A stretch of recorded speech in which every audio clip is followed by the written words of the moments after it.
gần ngã thì xem dù gần ngã em chi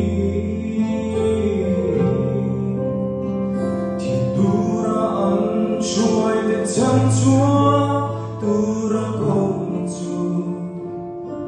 cần lấy nâng ngay gần này kia ẩn lia vô trí Drop chung ý năng cụ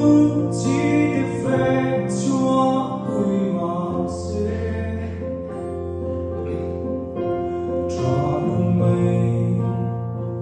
ngờ rê á mong lô